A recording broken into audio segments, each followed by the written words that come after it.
Hear from Ted Steichen, who's a senior policy advisor at the American Petroleum Institute. He's based, I think, in Washington, D.C., or Yes. and he graduated from the Colorado School of Mines in Golden, Colorado, as a chemical and petroleum refining engineer.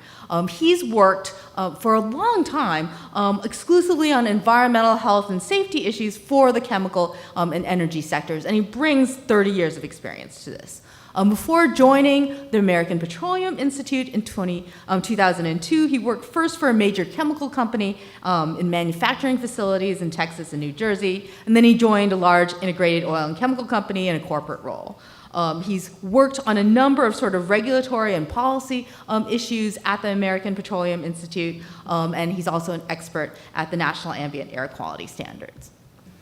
Good afternoon. I was really glad to have an opportunity to come here today. I don't really feel completely qualified to be here, so I'm going to be speaking much more as a consumer of this information. I've already learned a lot from this morning's session, and I'm learning more right now in terms of what the capabilities are and maybe something about the timing of what we can do. So again, that's kind of where I'm coming from. Let's see, what am I doing? This one. Okay, so again, when we're looking at trying to implement a standard like the Ozone Standard, there's a couple different things that we have to worry about. Clearly, permitting, if any of the facilities need to change, or if there need to be new facilities, those have to be permitted and they have to be consistent with the new standard. One of the big things we really share with the states in terms of what their concerns are is just how are they going to be able to develop the state implementation plans. And again, I think there was some information this morning that sort of indicates that as the standard goes down, there's less ability to control both stationary sources, things that are fixed, factories and power plants, as well as, and I'll talk in a minute about the timing of trying to get the emissions out of the oil and, or excuse me, out of motor vehicles and off-road vehicles. Then we're just looking for how do we use this better data for a number of different reasons, and then at the end of it, I'm going to just identify again, because I'm from Washington, just give you a little sense of how this issue is playing out on the Hill and just generally from an advocacy point of view. So this has very, very high visibility. So that's really my point.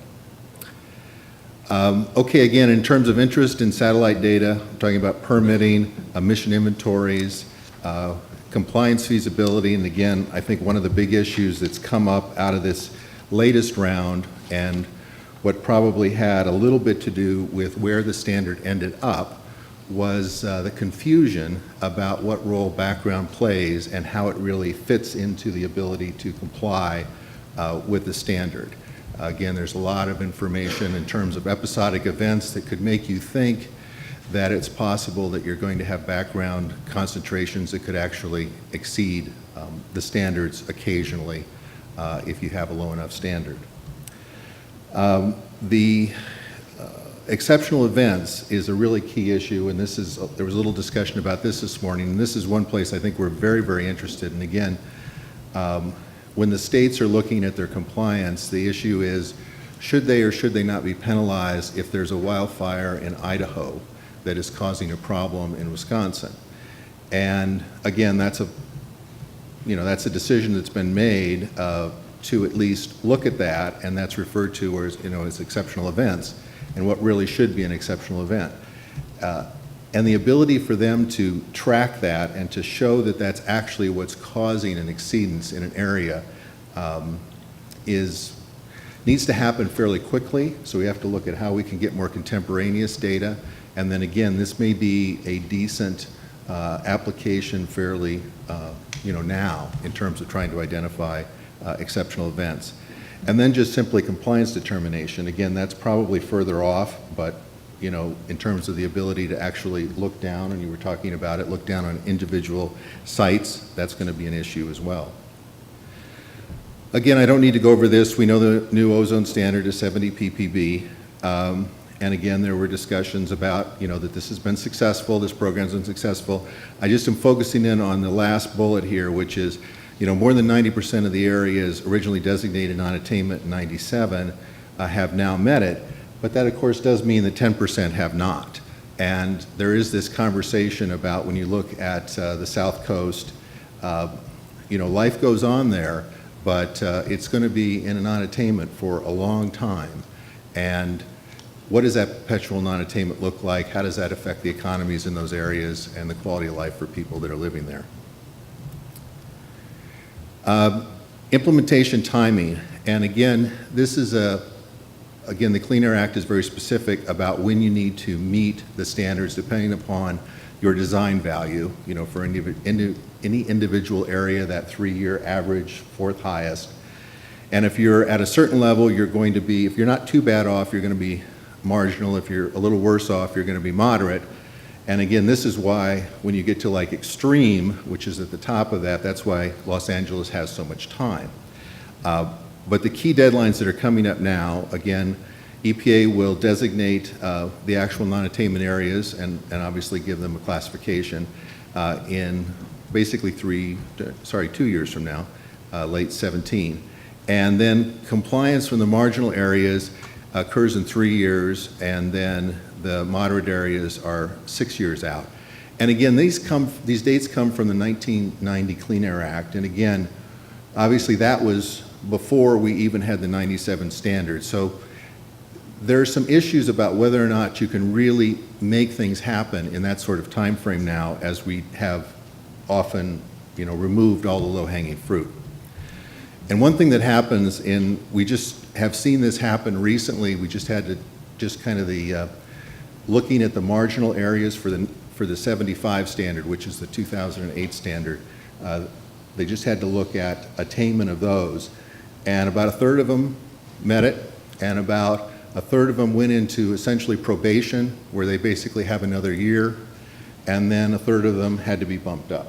So even at 75, we're seeing the fact that this kind of timeline is not really getting us as far as we'd like to get, and when we go to 70, it's probably going to be a little bit more. Okay, I always know maps are somewhat interesting to people. Again, this is where EPA says in the announcement that they did with the non-attainment area that 70 ppb today areas are in non-attainment. And again, even maps can be a little bit different. The key thing that I want you to look at, if you can, is like if you look around Chicago, if you look at Atlanta, if you look at around New York City, you don't see very much there. What you're seeing is probably one county that has a design value above 70 ppb. This is another way to look at this same information. And if you notice that you've got a large blob of red in Chicago now, you've got the whole East Coast lit up as not meeting the standard right now. And Atlanta is very large. Central Texas is similar. And then another thing that is always a question is, well, we are only designating right now based on monitoring. What would happen if we put monitors in other areas? And again, as we've looked at these standards, as we're lowering them, we're clearly going to get into rural areas, and we're going to get into some rural areas that literally have very low populations. There's really nothing to control right there. So this is to try to give some sense of where those rural areas might be. This is another map which shows that potentially we can make a lot of progress. EPA identified in 2025 that I think it's 14 counties if you don't count California. And again, California is sort of its own animal on this. Again, one of the problems that we have with this map is that it's still not picking up all the CBSAs. It's just looking at individual counties. So you've got a couple counties in the New York area, but it's not picking up all the stuff that it would really pick up along the East Coast associated with that. And again, these are the concerns, same issues. The current non-attainment maps are not listing the counties. We're not looking at California at all. And again, my point really is the dates don't mesh, because we're looking at 2025, we're showing that, and really this map here, if I go back, this is really based on mostly the controls that are already in place. And so this is the idea that if you pretty much just do nothing, this is what you're going to get. Now, there's a little bit in here about some assumptions on clean power, but the majority of this has to do with all the other standards that are already truly in place. And so, you know, again, the argument is we're really trending very well, and so not too distant down the road, we're going to get there. Now, whether we get there at 2025 or we get there a couple years earlier or a couple years later is going to make a huge difference in terms of, you know, just the amount of work that's going to go on in areas to identify whether or not they're attainment or not. So that's what I'm getting to with the idea that the dates don't mesh. Again, options for further control are limited, and again, heard that from better people than me saying that this morning, as far as there's not a lot of room.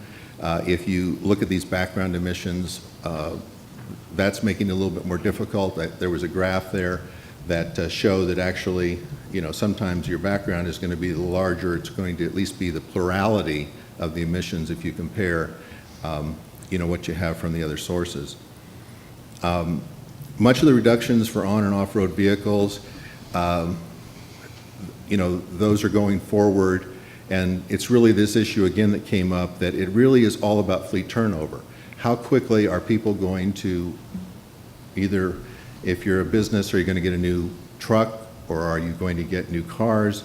If people felt very wealthy and they went out and just bought everything, we do a lot better than if people hold on to their vehicles longer.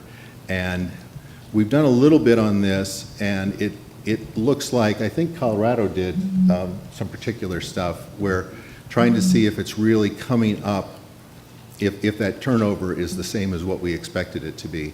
And you know, that's an unknown. So a lot of what I'm trying to identify is that there's a lot of unknowns associated with this. Again, permitting, you know, I'm just talking about the fact that actually we don't even wait for the designation. 60 days after the rule is published in the Federal Register, facilities have to, if they have to do any permitting, they have to show that they're not causing or contributing to this non-attainment area, and that needs to happen with modeling, and it gets very complicated again. So these are different things that, you know, would any of the satellite data help in trying to, you know, work on any of these issues?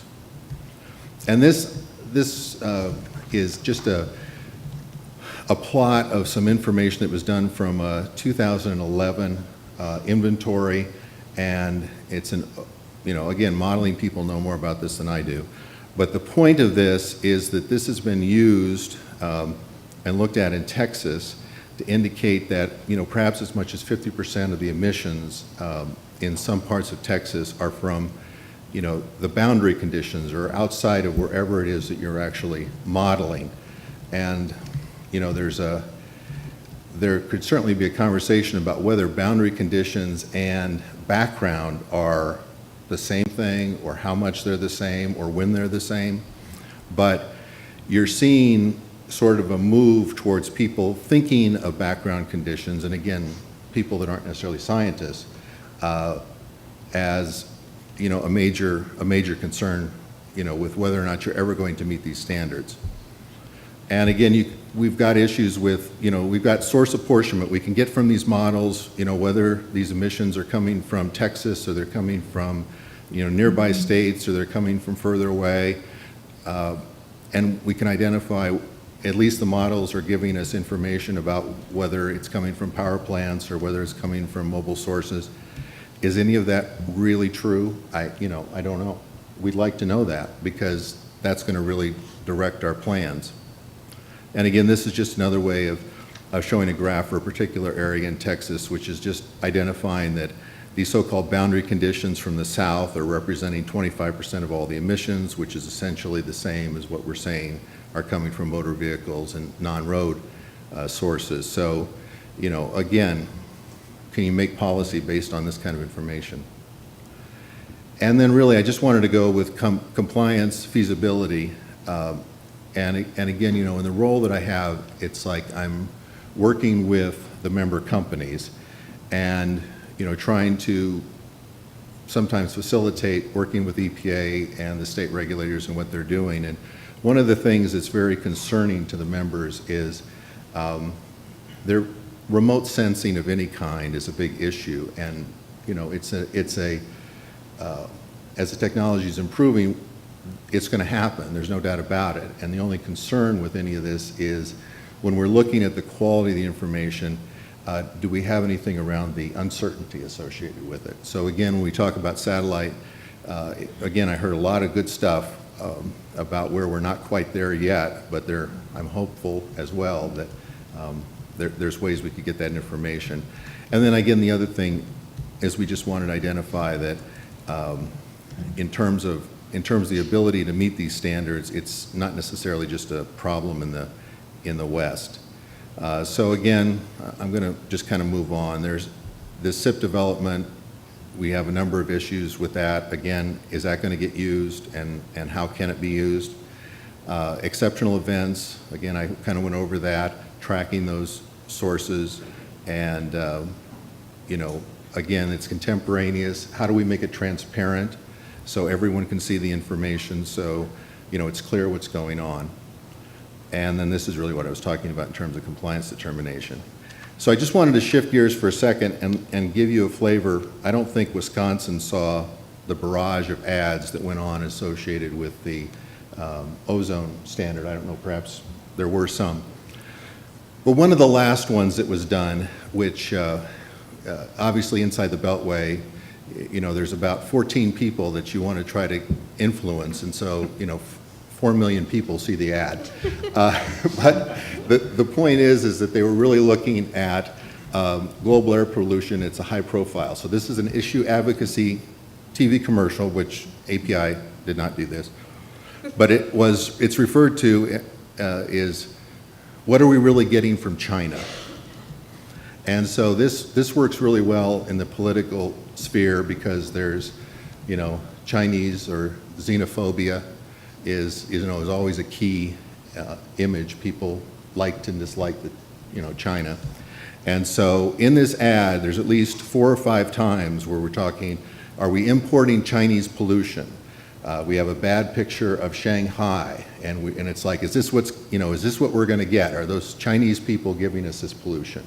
And then it's referencing a study that was in Nature in August that said that some of the improvements that were happening in the West were being caused by this transfer of pollution. And I'm just saying that, when the science comes out, it's getting used immediately.